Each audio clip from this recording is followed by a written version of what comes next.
Hello guys! Hello Cancer! Welcome dito sa aking channel, Kapalaran 888 Cancer. Alamin natin kung anong messages, vibration, gabay, energy para sa inyong lahat. Sa general reading, pwede kang makaresonate. Gamitin mo ang iyong intuition sa panonood. Okay.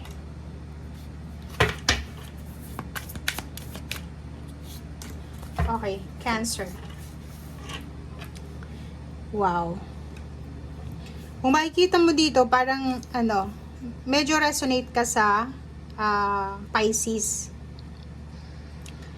Etong dalawa, lumabas to sa Pisces. Eto naman, hindi.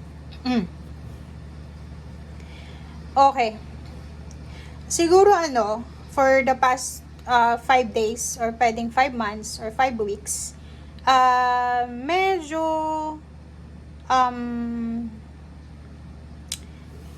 medyo nag-aalala ka sa usaping pera. Medyo natatakot ka.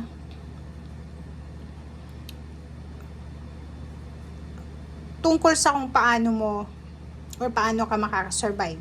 Okay? Meron ditong Cancer na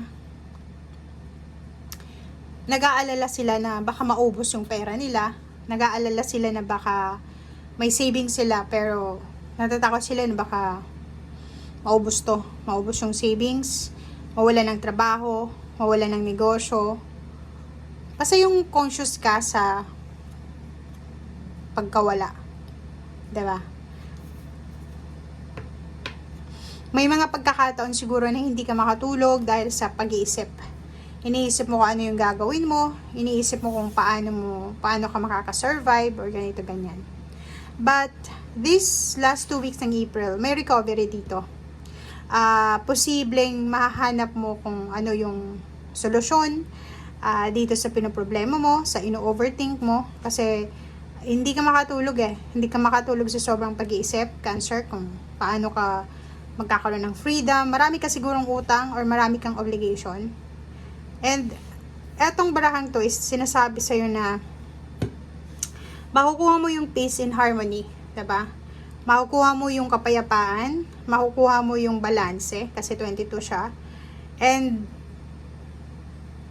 ngayon, parang sobra-sobra ka ng matalino. Diba? Sobra-sobra kang aware sa kung ano yung mga next step mo. Siguro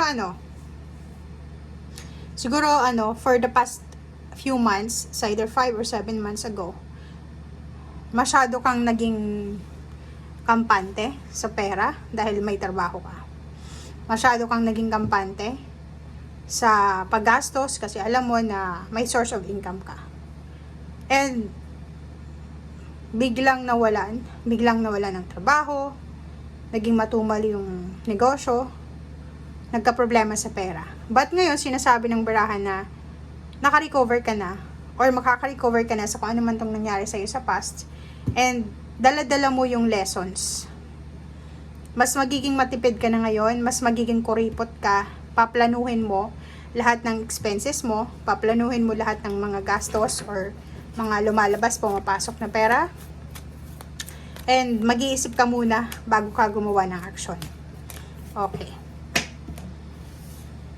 So dito sa barahang to, sinasabi ng barahan na willing ka naman na matutunan lahat. And marami kang natutunan. Marami kang natutunan sa mga past na nangyari sa buhay mo. Lalo na yung mga past issues tungkol sa pera. Bakit ka nawala ng pera? Paano ka nakasurvive? Paano ka ganito, ganyan. So, marami kang natutunan dyan. And,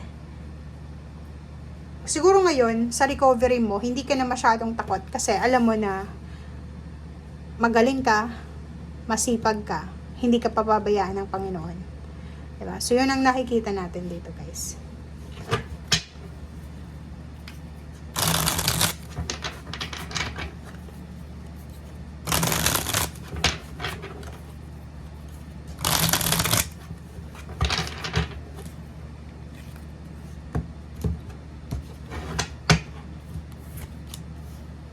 Okay, 9 of water. 2 of fire. Wise counselor.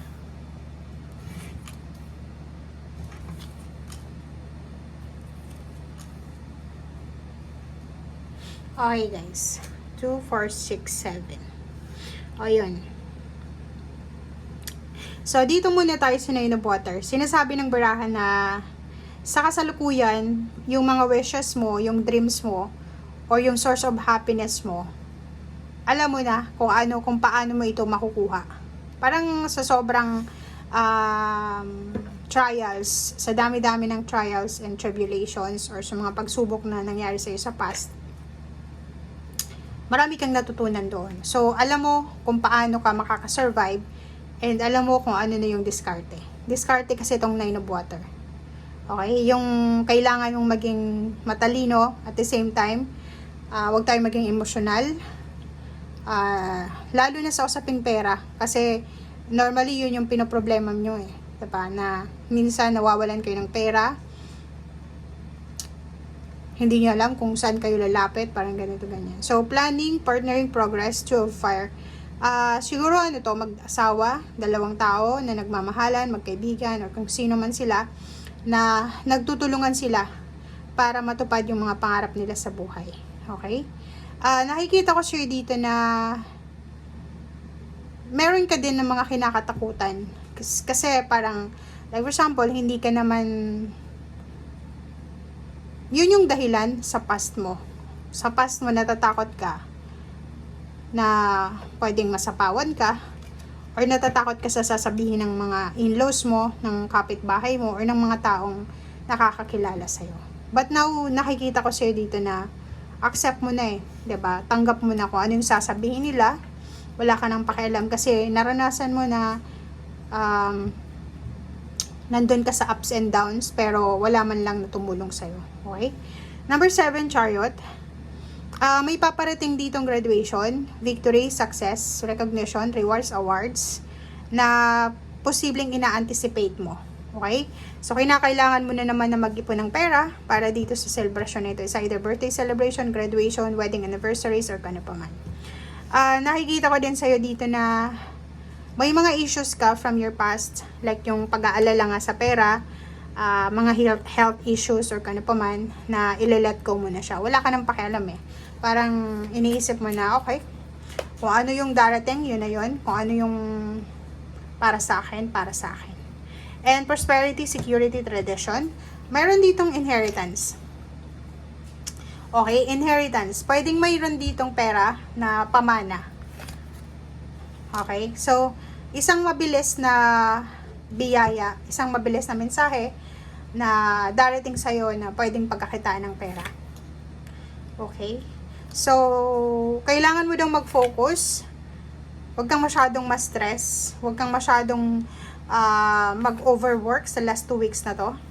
May kontrata dito na pwedeng i-offer sa'yo. May papeles kang kailangan ayusin. And may iba sa'yo dito na kailangan na gamitin ang oras na to para sa pagre-relax. Or kailangan nyong mag-slow down. Parang ganun yung sinasabi ng baraha. Okay?